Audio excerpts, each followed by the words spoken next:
এরপরে আসো জৈবিক কার্যক্রমে এনজাইমের ব্যবহার। এটা আসলে পড়ানোর মতো কিছু নাই, এগুলো হলো এনজাইমের ব্যবহারিক দিক। অনেক বেশি গুরুত্বপূর্ণ এই অংশটুকু, বিশেষ করে তোমাদের এইচএসসি, মেডিকেল অ্যাডমিশন এবং ইউনিভার্সিটি অ্যাডমিশন টেস্ট এইসব জায়গায় প্রচুর প্রশ্ন আসে।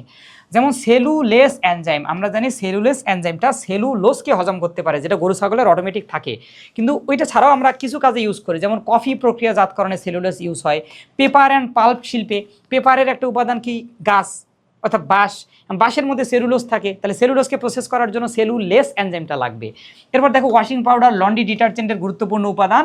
ফলের জুস ও বিভিন্ন ধরনের পানীয় উৎপাদনেও সেলুলোজের ব্যবহার আছে। প্রোটিয়েজ ব্যবহার কোথায়, বেকারি শিল্পে রক্ততঞ্চন নিয়ন্ত্রণে, অর্থাৎ কোথাও রক্তনালী কেটে গেলে যে রক্ততঞ্চন হয় এইটা করতে প্রোটিয়েজের একটা ভূমিকা আছে। অ্যামাইলেস নামক এনজাইমটা কি করে, অ্যামাইলোজকে পরিপাক করে। মনে আছে কি, অ্যামাইলোজ ছিল এক ধরনের শর্করা, তাই না? তাহলে অ্যামাইলোজ নামক শর্করা, যেটা স্টার্চের একটা উপাদান, এইটাকে পরিপাক করে যে এনজাইম তার নাম অ্যামাইলেস। এটা এই জন্য বিয়ার ও মদ উৎপাদনে, কারণ শর্করাকে পরিপাক করে বা পচন ঘটিয়ে কিন্তু বিয়ার বা মদ তৈরি করা যায়। তোমরা অনেক সময় শুনছো না যে ভাত পচিয়ে মদ তৈরি করা যায়, কারণ ভাতের মধ্যে স্টার্চ থাকে, স্টার্চের মধ্যে অ্যামাইলোজ থাকে। তাহলে অ্যামাইলোজকে পচানোর জন্য, মানে তাকে বিক্রিয়া ঘটানোর জন্য কি দরকার, অ্যামাইলেস। তাহলে ভাতে যদি তুমি অ্যামাইলেস দাও, এভাবে কিন্তু ভাত থেকে কি তৈরি হতে পারে, মদ তৈরি হতে পারে। এই মদটাকে বাংলা মদ বলা হয়, তোমরা অনেক সময় নাম শুনছো, হ্যাঁ, যে কেরু অ্যান্ড কোম্পানিতে বাংলা মদ তৈরি করা হয়। তাহলে এইটাই, এই যে স্টার্চ থেকে মদ তৈরি করা হয়। এছাড়া পাউরুটি শিল্পেও ব্যবহার করা হয়। ক্যাটালিস্টটা দুগ্ধ শিল্পে ব্যবহার হয়। এছাড়া চোখের কন্টাক্ট লেন্স পরিষ্কারের কাজে। এই যে আমি গরিব, দেখো এই জন্য আমি চশমা ব্যবহার করতেছি, কিন্তু যারা একটু বড় লোক, হ্যাঁ একটু পশ, তারা কিন্তু একটা এই যে এত ভারী চশমা পরে থাকবে, থাকে না, ছোট্ট একটা লেন্স পাওয়া যায়, এটা চোখে বসাই দিলেই হয়ে যায়। এই লেন্সটাকে বলা হয় কন্ট্যাক্ট লেন্স, বাইরে থেকে দেখা যায় না। তার মানে বড় লোকদের চশমা সহজে মনে রাখতে পারো, হ্যাঁ, যেটা বাইরে পড়তে হয় না এরকমভাবে, এটা চোখে একটু উপরে বসাই দিলেই হয়ে যায়। তাহলে এই কন্ট্যাক্ট লেন্সটা পরিষ্কার করতে ক্যাটালিস্ট নামক এনজাইমটা ব্যবহার করা হয়। জাইমেস এনজাইম কি করে দেখো, বদহজম হওয়া রোগীদের ওষুধ হিসেবে ব্যবহার হয়। এছাড়া অ্যালকোহল উৎপাদনে। লাইপেস কাকে পরিপাক করে, লাইপেস লিপিডকে পরিপাক করে। তাহলে অগ্নাশয়ের বিভিন্ন রোগ নির্ণয়ের ক্ষেত্রে লাইপেস পরীক্ষাটা করা হয়, কারণ অগ্নাশয় থেকেই মূলত লাইপেস এনজাইমটা আসে এবং আমাদের লিপিড জাতীয় খাদ্য উপাদানগুলোকে পরিপাক করে।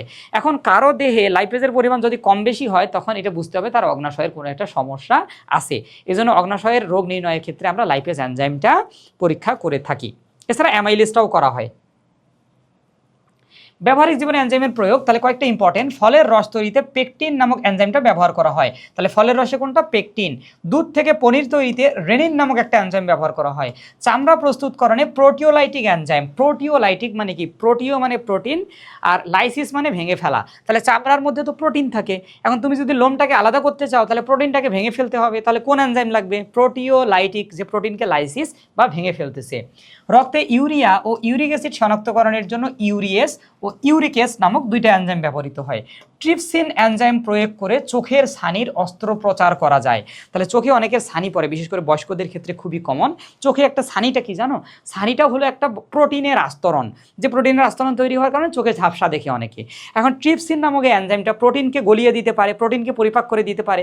এখন তুমি চোখের ছানির উপরে যদি 1-2 ফোঁটা ট্রিপসিন দিয়ে দাও, তাহলে ওই ট্রিপসিনটা কিন্তু এই ছানি নামক প্রোটিনটাকে গলিয়ে ফেলবে বা নষ্ট করে ফেলবে।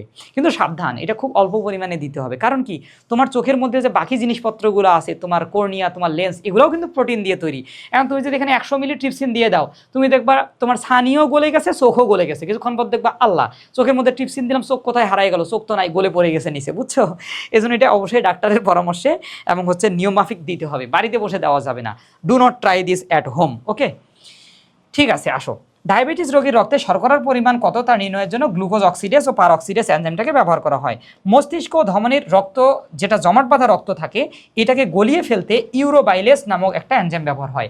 মাঝে মাঝে হাই প্রেশার থাকলে মস্তিষ্কের ধমনির কিছু রক্তনালী ছিঁড়ে যায়, ছিঁড়ে গেলে সেখানে রক্ত জমাট বাঁধে, জমাট বাঁধার কারণে রক্ত চলাচল বন্ধ হয়ে যায়। এখন ওই জায়গায় তুমি যদি পুনরায় রক্ত চলাচল শুরু করতে চাও, তাহলে জমাট বাঁধা রক্তটাকে গলিয়ে দিতে হবে। এই গলিয়ে দেওয়ার জন্য একটা এনজাইম দরকার, তার নাম ইউরোবাইলেস এনজাইম। এছাড়া রাবার শিল্পে ক্যাটালেস এনজাইম ব্যবহৃত হয়। তাহলে এই প্র্যাকটিক্যাল পার্টটুকু কিন্তু এমসিকিউ এর জন্য, এছাড়া রিটেনেও আসতে পারে যে এনজাইমের ব্যবহারিক গুরুত্ব লিখো।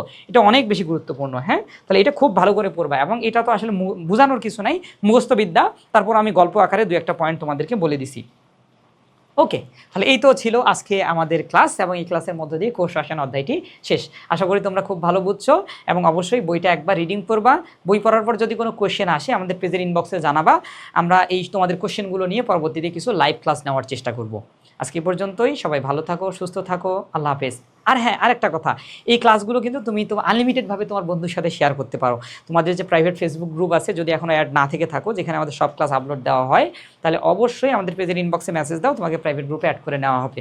এবং তোমার বন্ধুদেরকেও এই প্রাইভেট গ্রুপে অ্যাড করবা, যাতে সবাই ক্লাসগুলো করে উপকৃত হতে পারে। আল্লাহ হাফেজ।